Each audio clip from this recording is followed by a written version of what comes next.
In the life that you give, my soul can now live. In the life that you give, yeah, my soul can now live. In the life that you give, my soul can now live.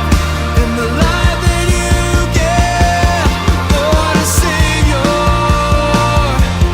oh, what a mighty God. No one is greater to save our soul.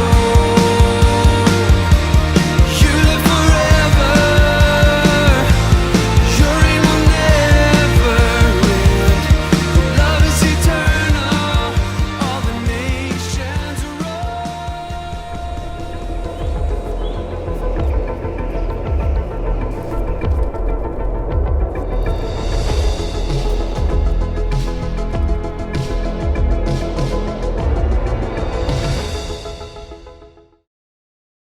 Oke, selamat pagi Bapak Ibu saudara sekalian. Sebelum saya lanjutkan, apakah suara saya terdengar jelas? Bisa tunjukkan jempolnya.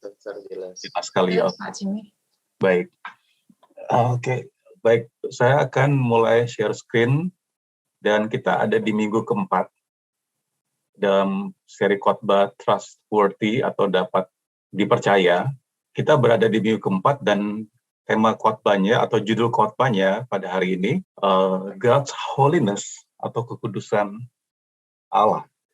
Minggu pertama, Bapak Ibu Saudara sekalian, kita sudah belajar God's faithfulness, bahwa Allah itu setia. Kesetiaannya tidak bisa dibatalkan karena ketidaksetiaan kita semuanya. Dan yang minggu kedua kita sudah belajar God's salvation, bahwa Tuhan menyelamatkan kita, Dia ingin kita mengenal Dia, belajar jalan-jalannya, Dia ingin berjalan bersama kita, dan kita belajar jalan-jalannya. Kemudian minggu ketiga kita sudah belajar God's passion, hasratnya Tuhan, bahwa Dia tidak diciptakan, Dia kekal dan Dia mulia. Dan bagaimana Tuhan ingin Bapak, Ibu, Saudara, dan saya, kita semua menyembah Dia, mengasihi Dia dengan segenap hati, segenap akal budi, kekuatan kita, dan mengasihi sesama kita. Kita ada di minggu keempat pada hari ini, dan judul khotbahnya God's Holiness atau kekudusan Allah. Dan semuanya ini diambil dari kitab Yesaya. Kita mengambil seri khotbah God atau Trustworthy ini diambil dari kitab Yesaya. Dan kita ada di minggu yang keempat pada hari ini. Bagi Bapak Ibu Saudara sekalian yang tidak mengikuti minggu-minggu sebelumnya, bisa mengakses di kanal YouTube Every Nation Jogja, dan di situ sudah tersedia, sehingga saya tidak perlu mengulang lebih banyak lagi di kesempatan ini. Baik, mari kita lihat tujuan. Saya mengingatkan kembali bahwa tujuan akhir dari khotbah ini adalah kita ingin melihat fondasi atau dasar dalam kehidupan kekristenan kita, Bapak Ibu semua, agar kita memiliki fondasi yang lebih kuat di dalam Kristus, yang hasil akhirnya kita ingin melihat keberbuahan yang melimpah dalam kehidupan kita semuanya, dan kita ingin melihat hidup yang benar dan menjadi berkat bagi keluarga, komunitas, dan bangsa, dimanapun Bapak, Ibu, Saudara, dan saya berada. Dan minggu keempat, judulnya God's Holiness, kekudusan Allah. Teks kita diambil dari Yesaya pasal 6, ayat 1-8. Saya mengundang Bapak, Ibu, Saudara untuk membaca Alkitabnya.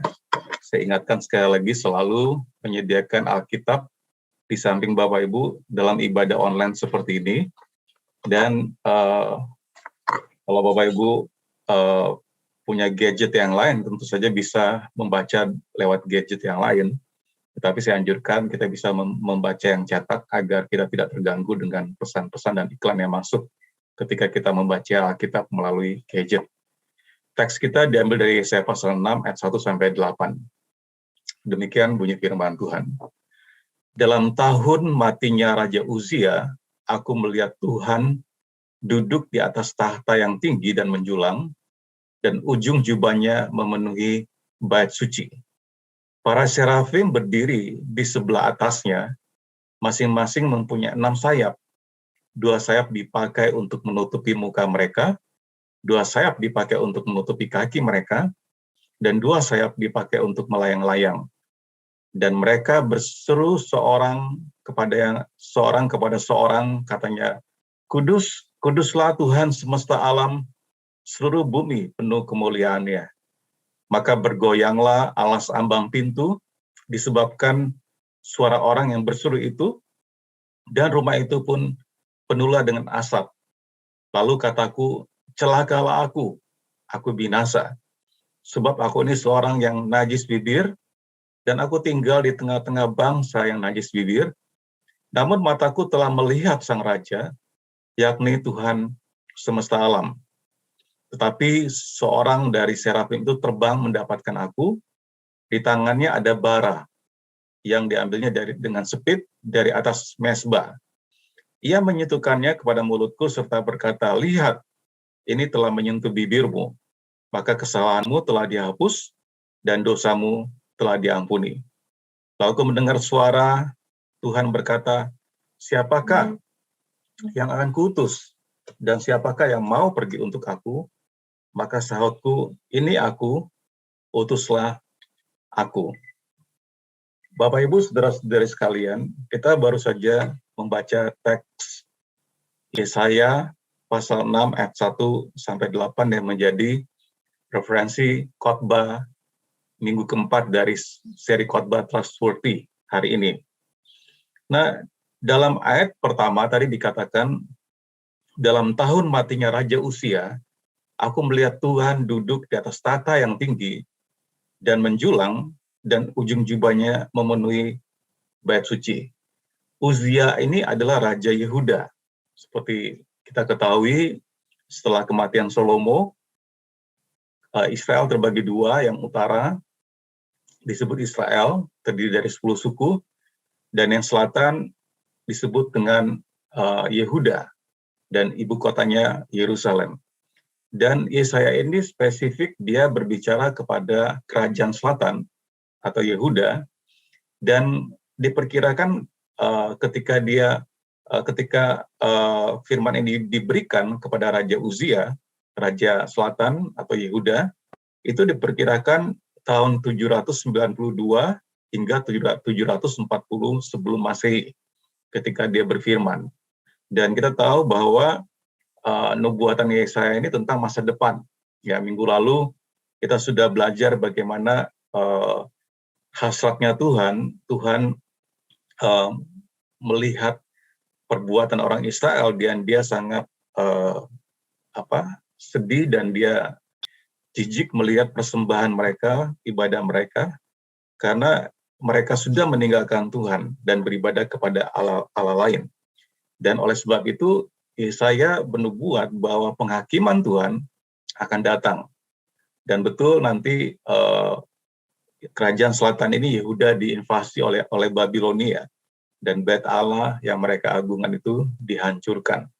Nah, Bapak Ibu, saudara-saudari sekalian, Raja Yehuda, Uzia, Raja Yehuda, dia putra Raja Amasya dari Yekolia dari Yerusalem. Ya. Raja Uzia ini adalah seorang yang cakap dalam pemerintahannya, energik, dan terorganisir dengan baik. Ya, dan dia punya banyak minat yang beragam, dan semuanya itu dia tangani dengan mengagumkan. Dan firman Tuhan mengatakan Tuhan memberkatinya dalam segala usahanya sehingga dia makmur. Ia dicirikan sebagai orang yang melakukan apa yang benar di mata Tuhan. Kalau kita baca 2 Raja 15 ayat 3 atau dalam 2 Tawarik 26 ayat 4, dikatakan bahwa Raja Uzia ini melakukan apa yang benar di mata Tuhan. Raja Uzia memutuskan untuk mencari Tuhan dan pergi ke Nabi Zakaria untuk mendapatkan instruksi karena takut akan Tuhan. Akibatnya di dalam 2 Tawarik 26 ayat 5 dikatakan selama dia mencari Tuhan, Tuhan membuatnya makmur. Bapak Ibu, kebenaran yang sama juga prinsip yang sama. Kalau kita terapkan setiap kali kita beribadah kepada Tuhan, kita mencari Tuhan, ini bukan Injil kemakmuran, tetapi bisa dipastikan setiap kali kita mencari Tuhan, pasti kita akan berhasil dalam hidup ini, karena itu janji Tuhan sendiri. Nah, demikianlah yang terjadi dengan Uzia. Dia mencari Tuhan, dan Tuhan membuatnya makmur. Tetapi masalahnya, dalam berkat yang berkelimpahan dan dalam keberhasilannya, Uzia ini dihinggapi kesombongan. Ya. Kenapa? Karena suatu hari dia mengambil fungsi imam. Jadi harusnya imam yang datang membawa persembahan, dia datang dan membawa persembahan, dan dia ditegur oleh imam Azaria waktu itu dan 80 imam lainnya. Dia nggak peduli. Ya, kita tahu Bapak Ibu, fungsi raja dan imam dan nabi itu fungsi yang berbeda-beda dalam perjanjian lama. Itu role-nya sendiri-sendiri. Ya, fungsi imam adalah untuk membawa bangsa Israel berdoa datang ke hadapan Tuhan. Fungsi nabi, dia berbicara atas nama Tuhan bangsa Israel, dan fungsi raja adalah eksekutif, dia memerintah. Raja tidak bisa mengambil perannya imam. Nah, yang terjadi waktu itu, Uzia ini dia mengambil perannya imam. Dia membawa persembahan di bait suci dan dia tidak peduli ketika ditegur. Nah, akibatnya kalau kita baca di dalam Alkitab, dia ditulah oleh Tuhan dengan penyakit kusta, sehingga ia terpaksa hidup mengasingkan diri dan tidak bisa mau masuk ke bait sucinya. Nah, apa yang Uzia alami adalah apa yang Mazmur katakan, ya, bahwa tinggi hati mendahului kehancuran. Nah, sebentar Bapak Ibu Saudara sekalian, ya, ketika Yesaya melihat Tuhan yang duduk di tahtanya, saudara bisa bayangkan, tadi digambarkan dia melihat Tuhan duduk di atas tahta yang tinggi menjulang, ya, yang tinggi menjulang. Bapak Ibu bisa bayangkan, kalau seandainya Bapak Ibu pernah ke Menara Monas, ya, saya sendiri tahu Monas, tapi saya nggak pernah berdiri di bawahnya Monas, atau apalagi naik ke atasnya lewat pakai lift, ya. Saya nggak pernah lakukan. Atau mungkin Bapak Ibu pernah berkesempatan ke Paris melihat Menara Eiffel, ya. Saya juga belum pernah ke Paris dan melihat Menara Eiffel, paling dari gambar seperti ini. Atau kalau ke Dubai, ada bangunan tertinggi di dunia namanya Burj Khalifa. Nah, Bapak Ibu bisa bayangkan, ini kita melihatnya dari jauh, ya. Tapi bisa bayangkan seandainya Bapak Ibu Saudara ada di kaki Menara Monas atau di Menara Eiffel atau di Burj Khalifa di Dubai, terus kita lihat ke atas. Ya, Saudara bisa bayangkan, ya. Atau saudara lihat pencakar langit di Jakarta, gedung tinggi, sudah di bawah, sudah lihat ke atas. Wah, betapa megahnya, ya. Sudah bisa bayangkan betapa mulia, betapa megahnya bangunan-bangunan ini. Tetapi apa yang saya lihat, Bapak Ibu Saudara sekalian, ketika dia melihat Tuhan duduk di atas tahta yang tinggi, menjulang tinggi, itu kemuliaannya lebih besar daripada kita melihat bangunan-bangunan ini.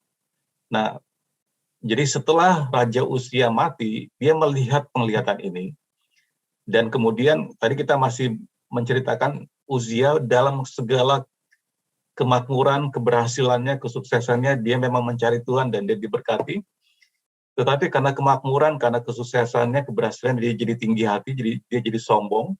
Ya, karena tadi dia mengambil fungsi imam yang nggak peduli ketika ditegur oleh imam Azaria, dan 80 orang imam lainnya menegur Raja Uzia ini, dia nggak peduli, akhirnya dia kena kusta dan dia diasingkan, nggak bisa masuk ke bait suci.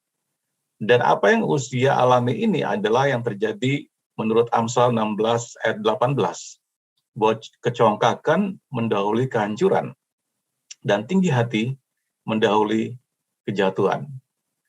Jadi Kalau kita sombong, Bapak Ibu Saudara sekalian, karena pencapaian yang kita alami, apakah karena kekayaan Bapak Ibu, apakah karena keberhasilan, kesuksesan, karena profesi atau karena prestasi, ya boleh saja kita bangga. Tapi di balik kebanggaan itu kita harus mengucap syukur bahwa Tuhan yang memampukan kita. Nah, Uzia ini tidak. Di tengah-tengah keberhasilannya, dia bangga dengan dirinya sendiri dan dia bahkan tidak mau ditegur. Dan akhirnya dia kena kusta.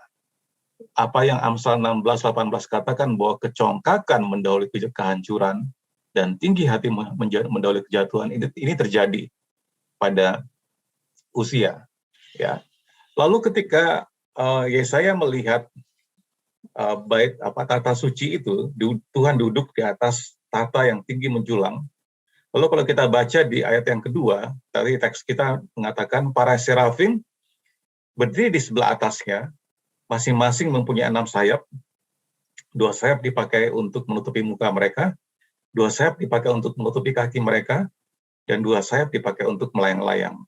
Apa serafim? Serafim ini seperti malaikat. Di seluruh Alkitab, Bapak Ibu, kata serafim ini hanya muncul di sini, di Yesaya pasal 6. Serafim ini makhluk yang menyerupai malaikat, tetapi dia punya 6 sayap. Dan di sini penglihatannya Yesaya mengatakan 6 sayap itu 2 sayap dipakai untuk menutupi muka mereka. Pertanyaannya, kenapa para serafim ini menutupi muka mereka dengan 2 sayapnya? Jawabannya, Bapak Ibu, Tuhan itu begitu mulia dan tidak ada satupun orang, termasuk di sini serafim, yang bisa melihat kemuliaannya. Dan karena Tuhan itu begitu mulia, 2 sayap dipakai untuk menutupi mukanya. Dan dikatakan di teks kita tadi, 2 sayap dipakai untuk menutupi kaki mereka. Pertanyaannya, kenapa kaki mereka ditutupi? Kaki melambangkan dosa. Ya. Kita tahu ketika Petrus mau dibasuh kakinya, dia bilang, Tuhan, jangan dibasuh kaki saya. Tuhan bilang, enggak, kalau kamu nggak dibasuh kakimu, kamu tidak mendapat bagian dari aku. Kemudian Petrus bilang, kita tahu Petrus ini, Rasul Petrus ya, maksudnya orang yang sangat to the point sekali, sangat tugas. Kalau dia bilang, kalau gitu, mandikan saya semuanya Tuhan. Ingat ya, percakapan Petrus dengan Tuhan Yesus ketika mau dibasuh. Terus Tuhan bilang gini, kamu sudah tahir, kamu sudah kudus, hanya bagian kakimu yang perlu dibasuh. Kaki ini melambangkan dosa, Bapak Ibu Saudara sekalian. Ya, jalan yang kita pilih, ya, yang diwakili oleh kaki kita, melambangkan dosa. Itu sebabnya ada firman Tuhan di Mazmur dikatakan, firman-Mu adalah pelita bagi kakiku dan terang bagi jalanku. Kaki kita melangkah ke jalan-jalan yang mungkin tidak berkenan di hadapan Tuhan, jalan-jalan yang berdosa. Itu sebabnya serafim tadi menutup 2 sayap, kakinya dengan 2 sayap, dan 2 sayap lagi dipakai untuk terbang. Ya. Lalu ayat 3 tadi teks kita mengatakan, dan mereka berseru seorang kepada yang seorang, katanya, kudus, kuduslah Tuhan, semesta alam, seluruh bumi penuh dengan kemuliaannya. Ya. Bapak Ibu saudara sekalian, ya, Allah Israel itu berbeda dengan Allah-Allah lain di bangsa sekitar Israel pada waktu itu di Kanaan. Kita minggu lalu sudah belajar, ya. Kenapa orang Israel itu mereka meninggalkan Tuhan? Jawabannya minggu lalu kita tahu bahwa orang Israel ini yang dari padang gurun 40 tahun, mereka masuk ke tanah Kanaan dan mereka melihat budaya orang-orang Kanaan pada waktu itu yang lebih maju dari mereka, karena sejarah mengatakan pada masa itu budayanya budaya zaman perunggu bagian akhir. Kebudayaan mereka lebih maju dari orang-orang Israel. Bisa bayangkan mereka 40 tahun di padang gurun, yang mereka lihat hanya padang pasir. Ya. Kemudian ketika mereka masuk ke tanah perjanjian, mereka melihat lembah yang subur, yang hijau, mata air, dan kemudian mereka berinteraksi dengan orang-orang asli di situ, dan mereka melihat kebudayaannya lebih tinggi. Ya. Saya ibaratkan minggu lalu seperti orang kampung, orang udik masuk ke kota Jakarta, melihat gedung pencakar langit, melihat lampu-lampu, mereka terpesona, mereka terpukau. Tapi masalahnya orang-orang Kanaan ini kemudian membawa bangsa Israel untuk menyembah Allah mereka, ya. Dan berbeda sekali Allah sesembahan orang-orang Kanaan waktu itu, mereka mempersembahkan anak mereka sendiri, korbannya itu anak mereka sendiri sebagai korban. Ya. Kemudian dalam ibadah-ibadah mereka kepada dewa Baal, dewa Asitoret, ibadah mereka diwarnai dengan pelacur bakti. Jadi imam-imam wanitanya di situ melayani di kuil-kuil itu dan menyediakan tubuh mereka untuk mereka bersetubuh, berzina dalam penyembahan kepada dewa-dewa itu. Nah, semua sistem penyembahan ini terus terang menarik hati bangsa Israel, seakan mereka meninggalkan Tuhan. Tapi berbeda, Tuhan yang disembah oleh bangsa Israel. Kita ingat ketika Musa ingin melihat Tuhan, dan ketika Tuhan memperlihatkan dirinya kepada Musa, di situ dia mengatakan kudus, kuduslah Tuhan. Tuhan itu begitu mulia, begitu kudus. Kekudusannya membuat Saulus yang naik kuda dalam perjalanan ke Damsyik terjatuh karena Saulus melihat cahaya yang lebih terang dari matahari, ya, yang membuat dia buta. Bapak Ibu bisa bayangkan, kalau kita lihat matahari pasti kita silau, ya, nggak direkomendasi lihat langsung matahari. Tapi seandainya kita bisa melihat matahari, kemuliaan Tuhan lebih terang dari matahari. Bisa bayangkan betapa mulianya Tuhan. Nah, tidak sama Tuhan Israel yang disembah pada waktu itu tidak sama dengan Allah-Allah lain. Itu sebabnya para serafim tadi mengatakan kudus, kuduslah Tuhan. Ya. Lalu ayat keempat dikatakan, maka bergoyanglah atas lambang pintu, disebabkan suara orang yang berseru itu, dan rumah itu pun penuhlah dengan asap. Ya. Bapak Ibu saudara sekalian, setiap kali kemuliaan Tuhan hadir, biasanya ditandai dengan gempa bumi. Saya tidak mengatakan berarti setiap gempa bumi yang terjadi berarti Tuhan hadir, ya, itu tidak, bukan itu. Tetapi kalau kita perhatikan di dalam Alkitab kita, ya, kalau contohnya kita lihat di Kisah Rasul pasal 16 ayat 25 sampai 26, kita nggak usah buka Alkitab kita, tetapi pada waktu itu Paulus dan Silas di penjara, dan waktu mereka berdoa dan menyanyikan puji-pujian kepada Allah, lalu dikatakan di Kisah Rasul 16 ayat 26, terjadilah gempa bumi yang hebat, sehingga sendi-sendi penjara itu goyah, dan seketika itu juga terbukalah semua pintu, dan terlepaslah belenggu mereka semua. Pada awal kebangunan rohani Bapak Ibu di Azusa Street tahun 1900 awal, ketika Roh Kudus, Roh Tuhan melanda, terjadi gempa bumi, terjadi mujizat. Di Indonesia sendiri kita melihat di NTT, ya, Meltari, salah satu tokoh kebangunan rohani, ketika hadirat Tuhan turun, ada api di atas gereja dan orang betul-betul berjalan di atas air. Jadi begitu dahsyat kemuliaan Tuhan ketika Tuhan datang dan menyatakan kemuliaannya. Di situ di ayat yang keempat dikatakan, maka bergoyanglah alas ambang pintu, disebabkan suara orang yang berseru itu, dan rumah itu pun penuhlah dengan asap. Nah, lalu apa yang terjadi? Nah, di ayat 5, lalu Yesaya mengatakan demikian, lalu kataku, celakalah aku binasa, sebab aku ini seorang yang najis bibir. Najis bibir, najis itu berarti tidak kudus, perkataannya kotor, ya, tidak kudus, dan aku tinggal di tengah-tengah bangsa yang najis bibir. Namun mataku telah melihat Sang Raja, yakni Tuhan semesta alam. Ya.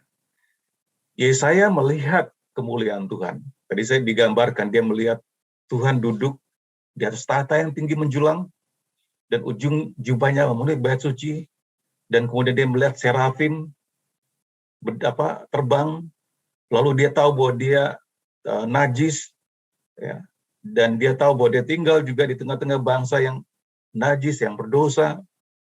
Bapak Ibu saudara sekalian, satu prinsip yang kita bisa belajar dari sini, setiap kali orang berjumpa dengan Tuhan, baik di dalam perjanjian lama, kalau kita lihat, ya, Musa berjumpa dengan Tuhan, Yakub berjumpa dengan Tuhan, ya. Dalam perjanjian lama banyak Abraham berjumpa dengan Tuhan. Atau di perjanjian baru tadi saya sudah ceritakan, Saulus berjumpa dengan Tuhan dan berubah jadi Paulus. Ya. Banyak kali di dalam Alkitab, setiap kali manusia berjumpa dengan Tuhan, pasti mereka berubah, pasti mereka bertobat. Ya. Nah, demikian juga Bapak Ibu kebenarannya. Ya. Ketika Yesaya melihat kemuliaan Tuhan, dia menyadari keberdosaannya. Dia tahu bahwa dia berdosa. Ya, dia tahu bahwa dia najis bibir. Dan dia bukan hanya melihat bahwa dia berdosa, tapi dia juga menyadari bahwa dia tinggal di bangsa yang berdosa, di bangsa yang najis bibir. Bapak Ibu saudara sekalian, ya, setiap kali manusia berjumpa dengan Tuhan, apakah secara kasat mata, secara fisik, atau secara hadirat Tuhan yang dinyatakan, dimanifestasikan, atau sewaktu kita merenungkan firman Tuhan, atau sewaktu kita berdoa, setiap kali orang berjumpa dengan Tuhan, mereka pasti bertobat dan mengalami perubahan hidup. Ada amin Bapak Ibu. Makanya seringkali saya mendengarkan seseorang yang kelihatannya suci sekali tentang bagaimana dia berjumpa dengan Tuhan, tentang bagaimana dia bertemu dengan Tuhan. Tapi kalau kelakuannya tidak sesuai dengan perjumpaan dengan Tuhan, itu berarti ada masalah, Bapak Ibu. Berarti orang itu ngeroh, ya.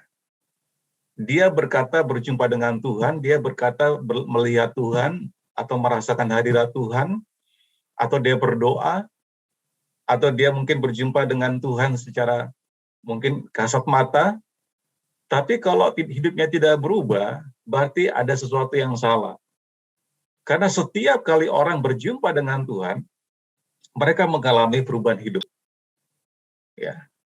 Jadi jangan percaya kalau orang mengatakan saya berjumpa dengan Tuhan, saya melihat Tuhan, saya mendengar Tuhan. Ya. Tetapi hidupnya, kelakuannya berbeda. Berarti ada yang salah, Bapak Ibu Saudara sekalian. Saudara bisa mengatakan berjumpa dengan Tuhan.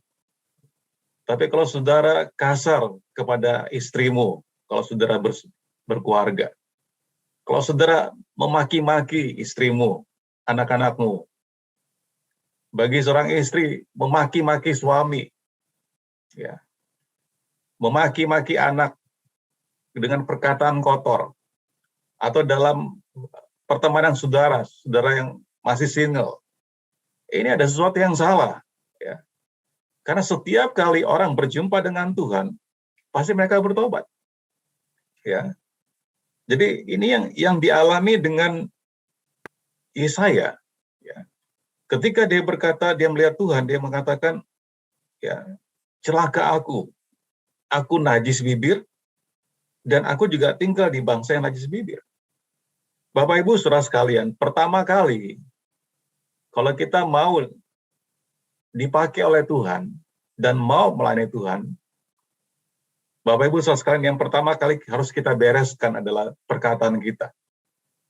Tuhan tidak bisa memakai perkataan kita, bibir mulut kita yang kotor, yang najis, yang sumpah serapah, yang gosip, yang fitnah, yang menjelekkan orang lain. Bapak Ibu saudara sekalian, Tuhan tidak bisa menggunakan hidup kita kalau pertama kali yang tidak kita bereskan adalah perkataan kita. Yesaya di sini, ketika dia melihat kemuliaan Tuhan, dia berkata, celakalah aku mati ini. Ya, karena aku melihat kemuliaan Tuhan. Bapak Ibu tahu bahwa tidak ada seorang pun yang bisa hidup ketika melihat kemuliaan Tuhan dalam perjanjian lama. Ya. Mereka semua yang melihat kemuliaan Tuhan mendapat kasih karunia Tuhan.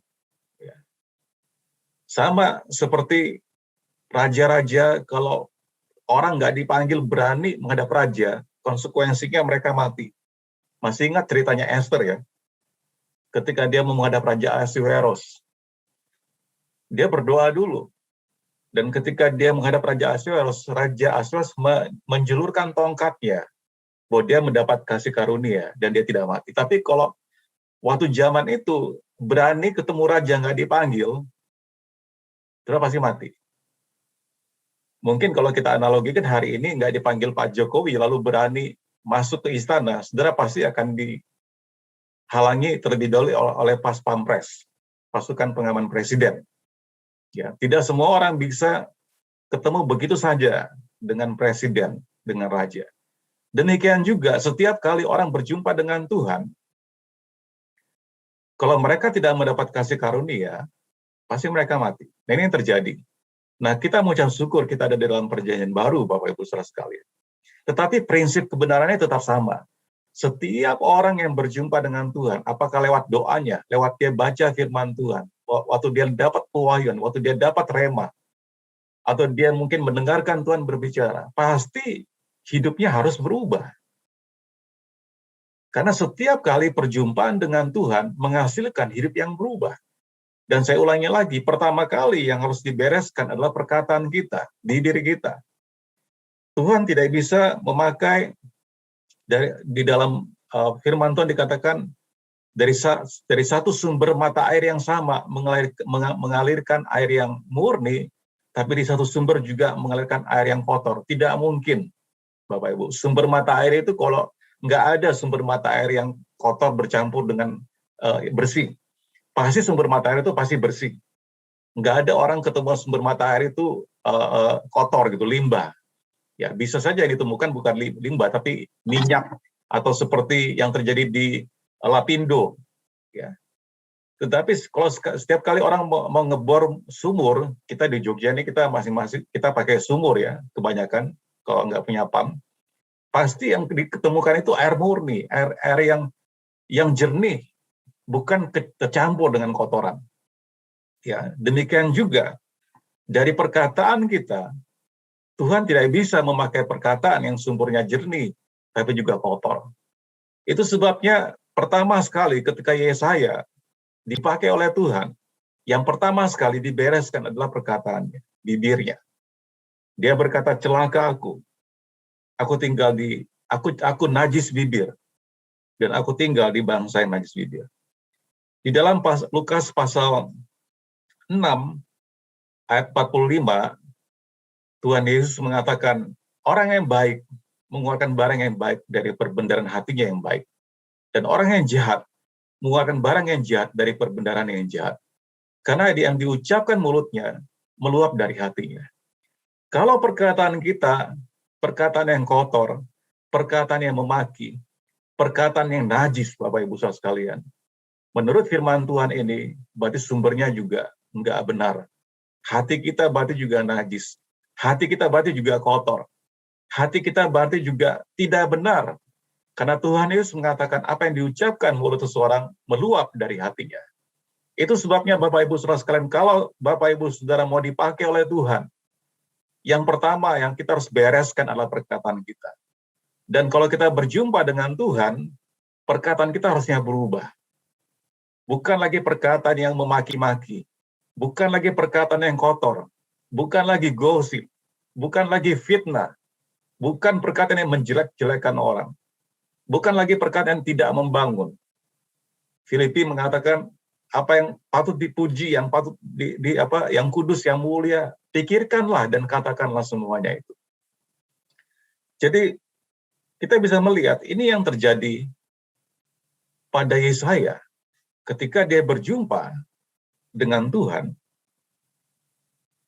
Dia bertobat, dia mengalami perubahan hidup, dan yang dia ditahirkan.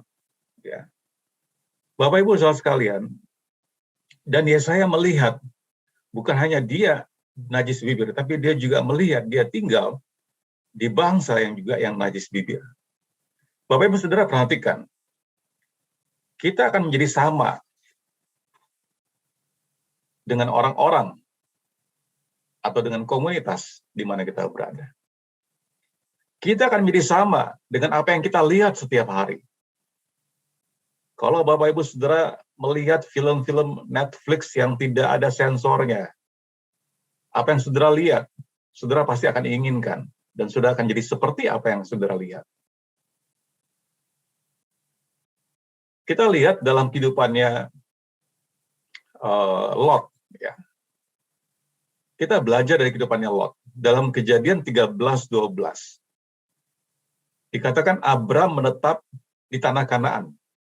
Kita tahu ceritanya ya, waktu itu Abram dan Lot, kita tahu Abram ketika keluar dari Haran, dia membawa Lot. Lot ini ponakannya.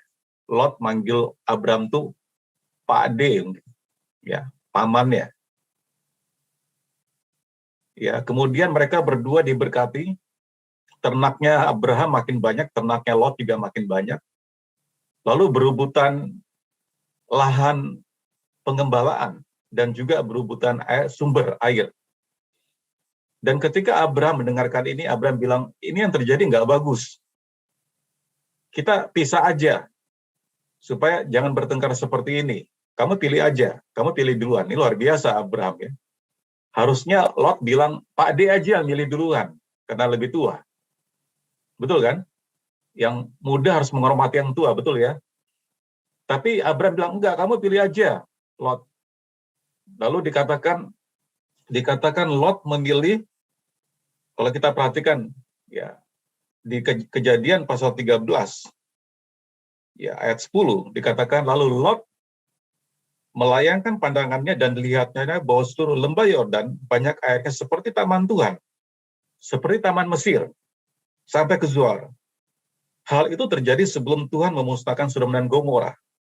Terus di Kejadian 13 ayat 11 dikatakan, sebab itu Lot memilih bagiannya, yaitu seluruh lembah Yordan. Lalu ia berangkat ke sebelah timur dan mereka berpisah. Nah, di sini ayat 12-nya dikatakan Abram menetap di tanah Kanaan. Tetapi Lot, Bapak Ibu Saudara perhatikan ya, di teks Bapak Ibu.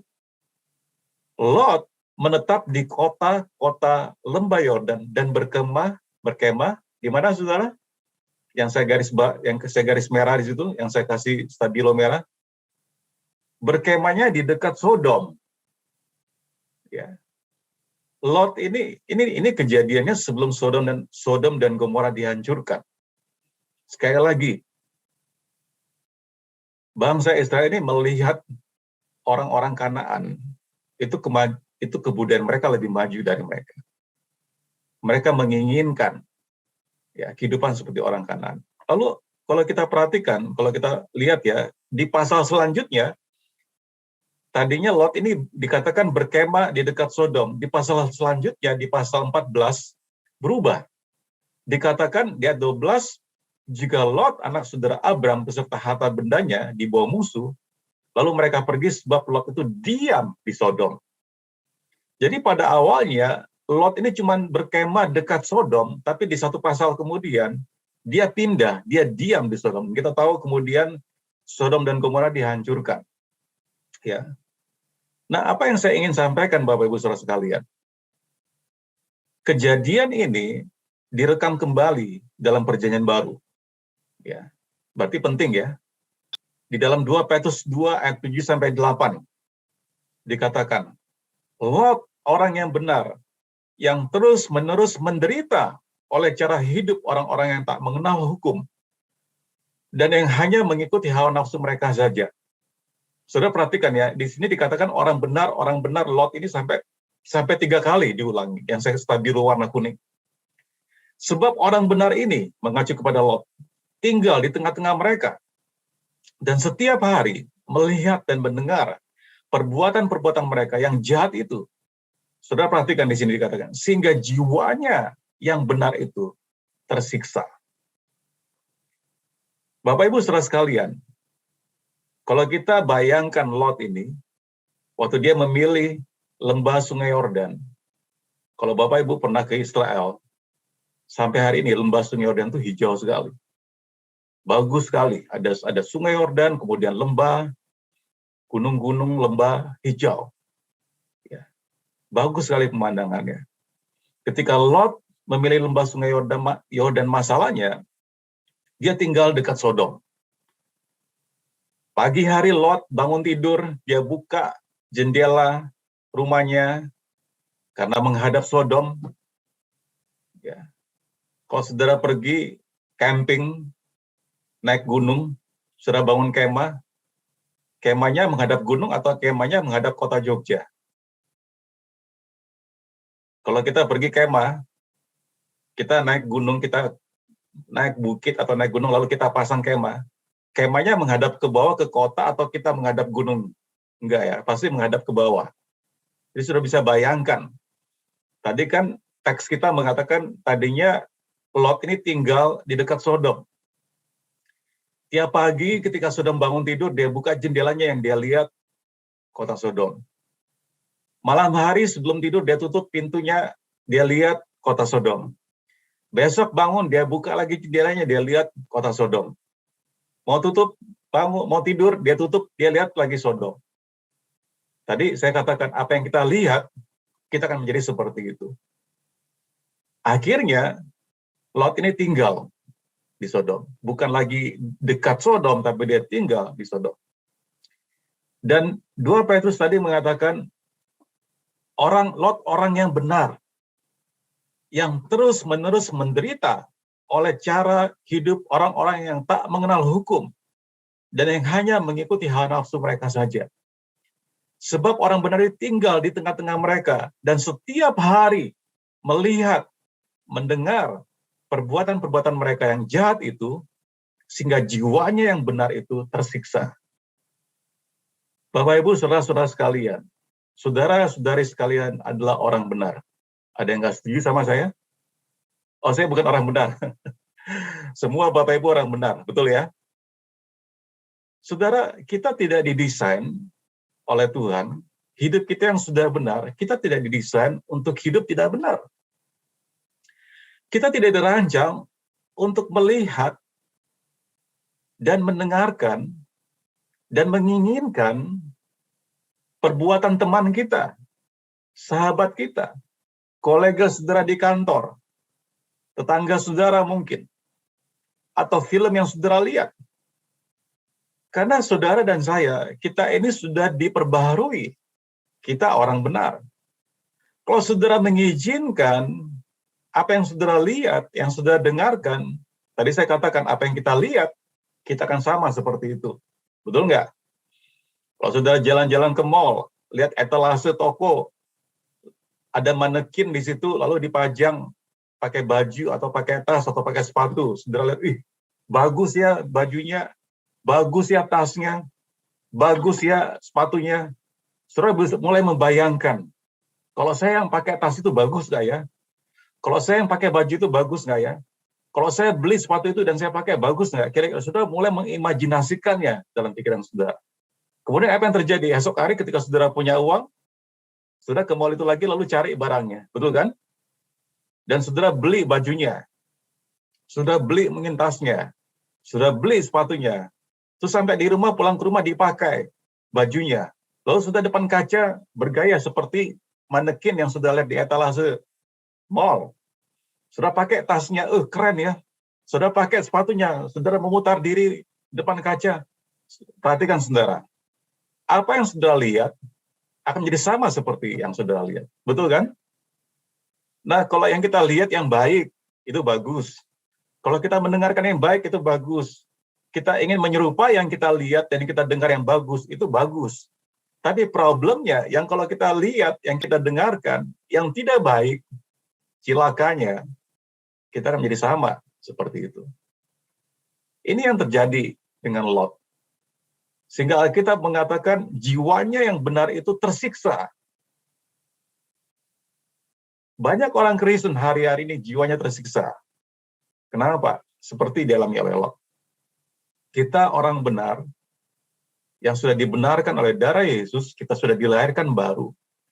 Saudara dan saya tidak didesain untuk hidup seperti teman-temanmu yang tidak mengenal Tuhan. Jangan inginkan apa yang mereka lakukan.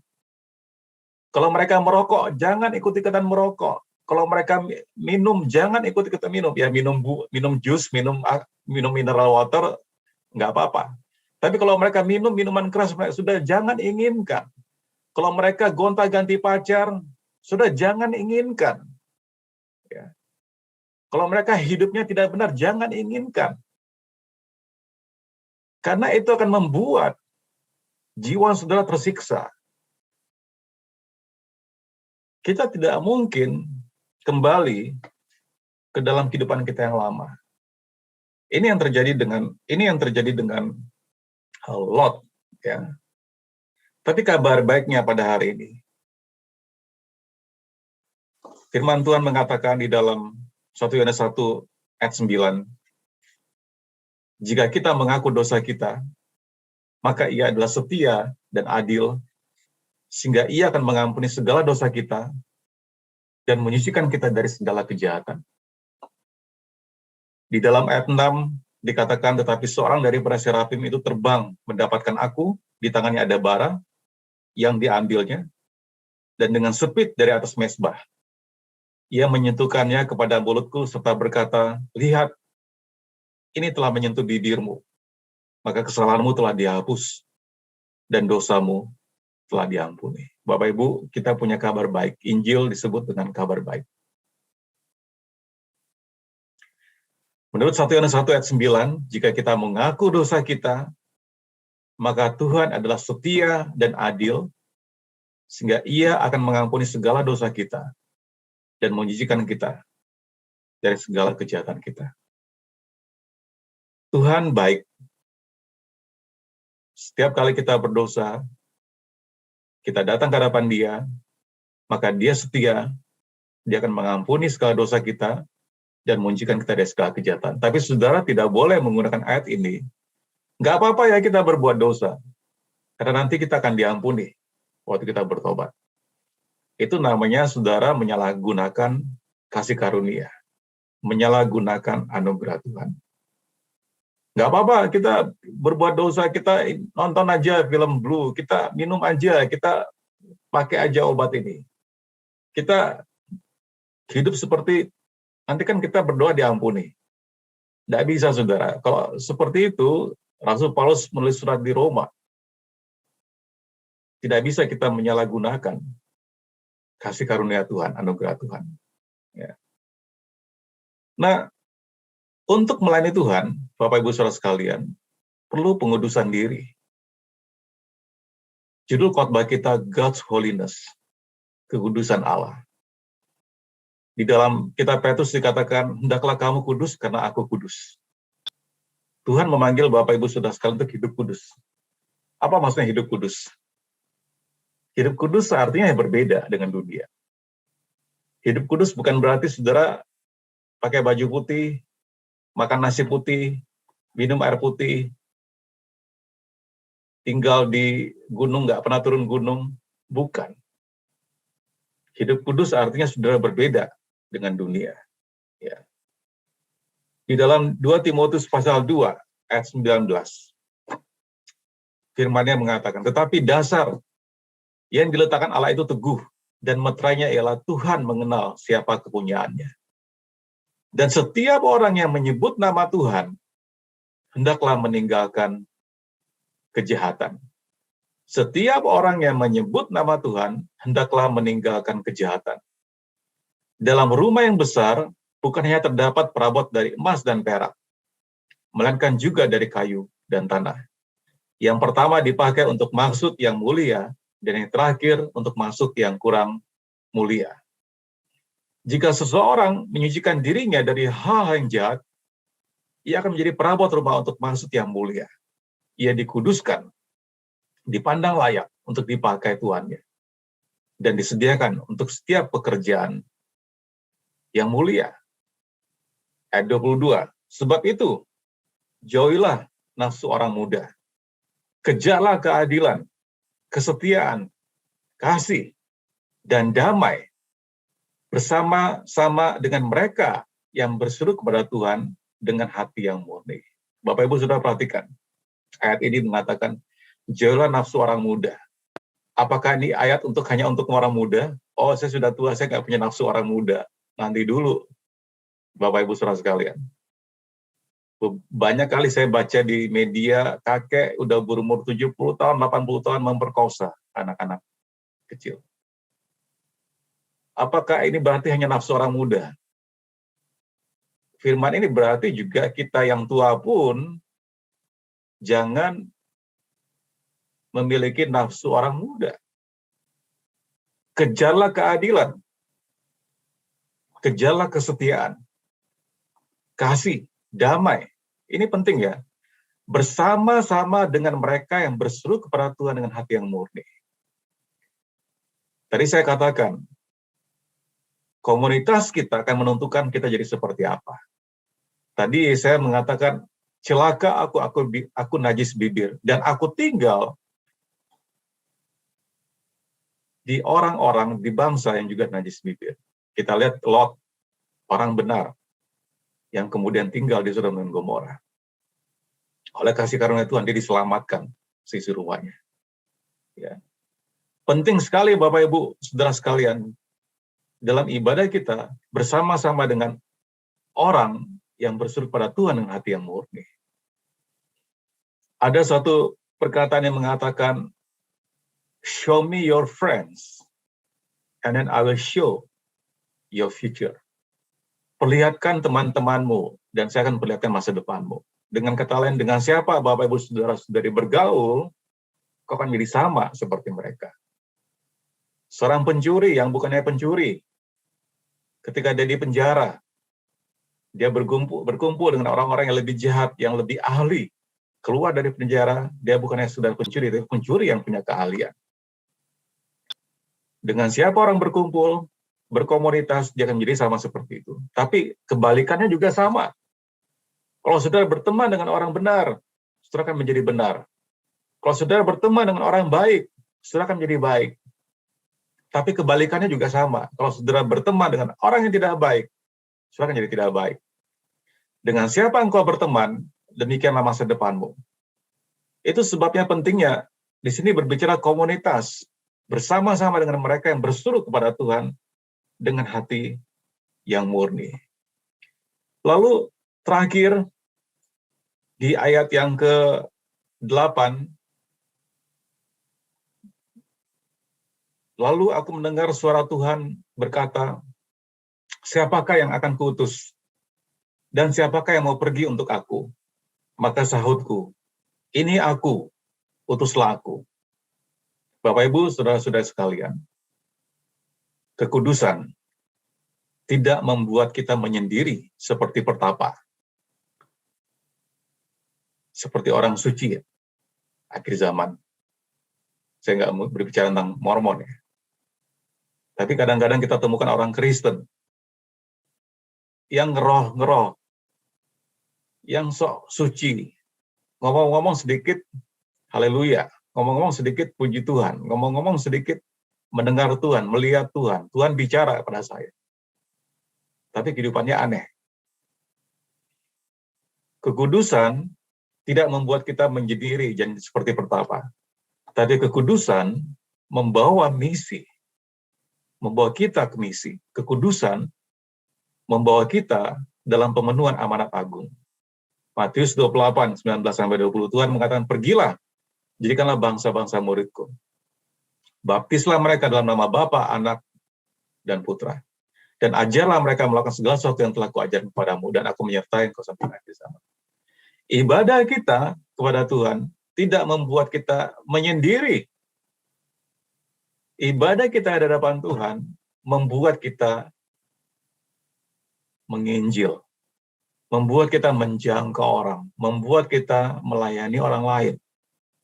Ibadah kita tidak hanya membuat kita kelihatan baik sendiri. Tuhan memanggil Bapak, Ibu, Saudara, dan saya untuk kita menanggapi amanat agung. Akhirnya, pertanyaan penerapannya, aplikasinya. Apa yang Bapak, Ibu, Saudara-saudari bisa lakukan setiap hari untuk mengingat tentang kekudusan dan keagungan Tuhan?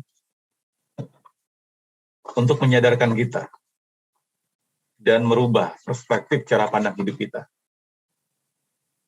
Pertanyaan kedua, penerapan untuk kita refleksikan. Hal apa yang dapat kita lakukan setiap hari untuk mengingat bahwa Tuhan telah memulihkan dan membersihkan saudara-saudari dari dosa. Bagaimana kita bisa hidup dalam kebenaran ini? Menurut saya salah satunya Bapak Ibu saudara sekalian, setiap kali kita bangun pagi, kita berdoa, kita mengucap syukur untuk anugerah yang Tuhan berikan. kita mengucap syukur bahwa kita sudah diampuni, kita sudah dibenarkan. Itu yang bisa kita lakukan setiap hari. Kita mengingat bahwa Tuhan telah memulihkan dan membersihkan dosa kita. Kita dibenarkan di hadapan Tuhan, bukan karena perbuatan baik kita, tapi karena pengorbanan Tuhan Yesus Kristus di kayu salib. Dan yang terakhir, dengan cara yang sama, Yesaya menanggapi panggilan Tuhan. Apakah tanggapan Bapak, Ibu, Saudara-saudari terhadap amanat agung, perintah agung, yaitu tugas yang Tuhan Yesus berikan kepada kita di Matius 28 ayat 19-20. Apakah Bapak, Ibu, Saudara-saudari memberitakan Injil? Apakah Bapak, Ibu, Saudara-saudari menjangkau orang, mengajak orang untuk mengenal Tuhan? Kita tidak hanya bersuka cita melihat link-link dalam YouTube, mujizat-mujizat orang disembuhkan. Dan saudara bersuka cita, kita bersuka cita. Pertanyaannya, saudara jangkau jiwa nggak? Saudara memberitakan Injil nggak? Saudara ajak orang nggak datang untuk mengenal Tuhan? Saudara tidak bisa pasif. Karena perintah ini bukan untuk pendeta. Perintah ini bukan untuk full-timer, pekerja sepenuh waktu. Kalau saudara mengatakan Yesus Tuhan, perintah ini untuk saudara. Dan perintah itu berkata pergi, bukan diam, saudara. Pergi. Jadikanlah semua bangsa muridku. Baptislah mereka dalam nama Bapa, Anak, dan Putra. Dan ajarlah mereka melakukan segala sesuatu yang telah kuajarkan kepada kamu. Ini perintah ini jelas. Kita tidak bisa mengacukan perintah ini. Setiap kali ketika seseorang yang mau meninggal, perkataannya berarti perkataan yang sangat penting. Betul ya? Dan ini adalah perkataan Tuhan Yesus sebelum dia naik ke surga. Kita baru merayakan kenaikan Tuhan Yesus, memperingati kenaikan Tuhan Yesus hari Jumat kemarin. Betul ya? Hari Jumat, betul. Ya. Dan ketika Tuhan naik, sebelum dia naik, dia memberikan perintah. Pergi, jadikanlah bangsa-bangsa murid.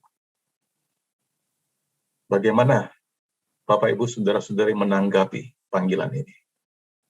Jangan seperti Yesaya, kita mau menanggapi seperti Yesaya. Ketika dia melihat kemuliaan Tuhan, dia mengatakan, ini aku Tuhan, utuslah aku. Jangan kebalik ya, ini aku Tuhan, utuslah dia. Ini aku Tuhan, utuslah Pak Jimmy saja Tuhan. Ini aku Tuhan, utuslah Enda saja Tuhan. Ini aku Tuhan, utuslah yang mimpinlah grup saja Tuhan. No, Bapak Ibu, ini untuk kita semua. Kalau sudah nggak bisa beritakan Injil, berdoa untuk orang-orang yang belum mengenal Tuhan. Kalau sudah nggak bisa pergi beritakan Injil, memberikan dukungan dana, memberikan support keuangan agar Injil diberitakan.